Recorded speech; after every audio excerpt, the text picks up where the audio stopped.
Hi all, this is my round 9 game with very brief commentary, by the way. I have only got back, a few hours back. This is round 9 against Michael Fernandez, who's an FM. His brother's actually a very strong IM.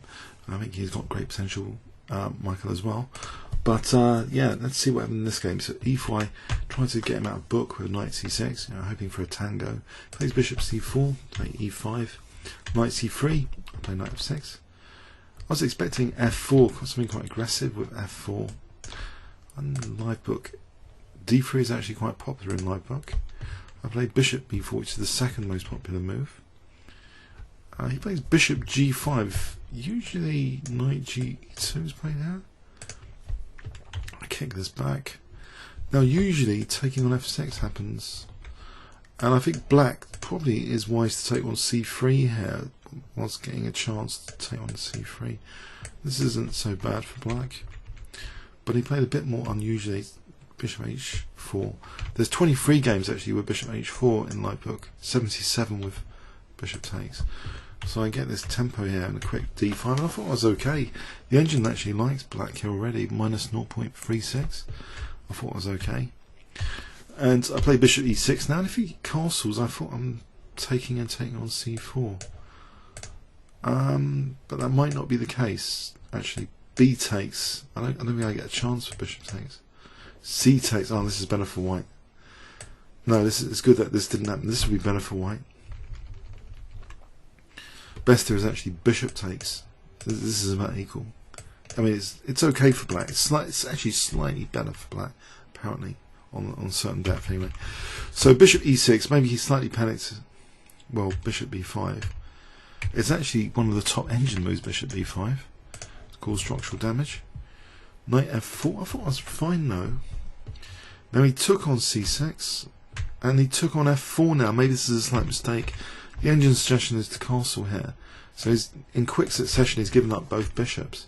Now I think this is a howler now. Queen d2, and maybe try and castle queenside.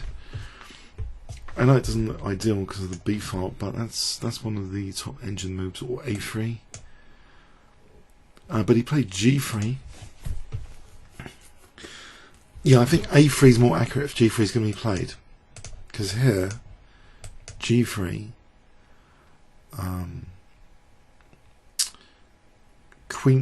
queen d5 is answerable with castling here. In the game, he played g3 immediately, and I played queen d5. And actually, I guess black, the top move is actually his castle here. Looks a bit risky. Actually, there is an advantage to black. This doesn't work though. Knight takes d5. Sorry, that's unpinning. Let's wake up. So queen d7. Apparently, this is okay for black. I mean, it's better for black slightly, but in the game, yeah, no, maybe this is the key blunder then. Rook g1, because the rook is now depriving the knight of the retreat square. So I thought I'd squish him. I played f3, so we've got disconnected rooks. e4, and that gives me queen h5 as a resource. If the rook ends up here, then there's bishop h3 after. I'm also looking forward to casting queenside here. Queen d2, queen h5, h4. Slightly better apparently is knight b3, although black is better now. This is good. This is white's best bet probably, to give up a pawn. But he didn't. He played h4. Now after casting, this is difficult for white. a3, this makes things worse. Now there's kind of a loose rook on a1. The rooks are disconnected. It's not a good picture for white. If knight takes e4 here, this is what I was initially worried about. I was thinking about bishop d5. But there's also even stronger just here, actually, with the idea of f5 coming up. But he actually played knight a4. And I played queen e5 now, so it's a double attack. Sorry, I should have let you guess that move. Okay. Anyway, knight takes b6, a takes, and white's just busted here. I mean, if you look at this, this is not good. I thought this must be the worst opening ever an FM's ever played against me, surely. So d4. I know it's like rapid. So rook takes d4.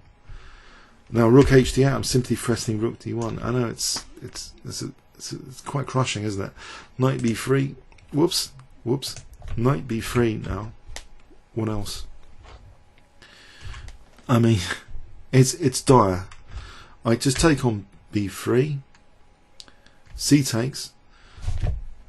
And a lot of moves probably win here. I took one of them, rook d2, which threatens rook e2 check and queen takes. And he resigned here. If queen takes d2, actually, probably the most accurate is just taking here. That's a mate in 2. That's pretty accurate as accuracy goes. Yeah, it was a bit of a disaster game. Things can happen in Rapid. So if you get a bad opening, if we just look at this again, he got a bad opening from this. But he made things worse, it seems. The rook g1 is far less accurate than just castling here. Because this allows me this f3. Because before f3 there was knight g1 potentially. I think that was one of his ideas. Knight g1. Actually, knight c1 apparently is a bit stronger than knight g1. Yeah, just the way it would play, it's a bit of a disaster. This squishing occurred. And yeah, this is not as good as knight b3. So white just makes things worse and worse, actually, from a difficult position. It now becomes absolutely unbelievably bad. In fact, ED is the strongest move here, with the immediate idea of this double attack. So if knight takes, there's rook takes d3 here, and queen e5 check. Whoop! Rook takes d3, and queen e5 check. Yeah. Say here, there's rook d8 skewing the queen. So white's like losing that pretty badly. This position.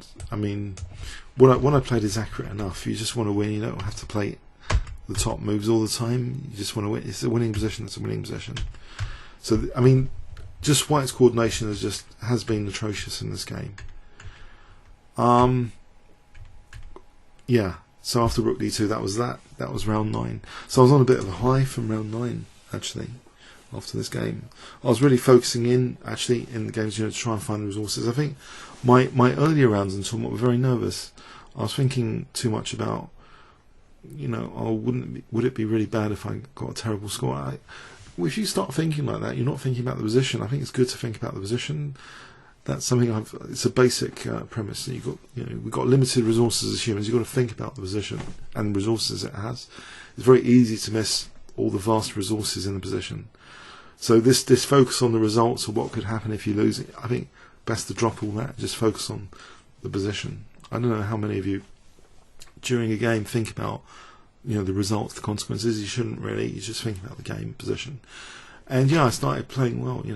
Games which I'm quite pleased with, like this one. So okay, comments or questions on YouTube. Thanks very much.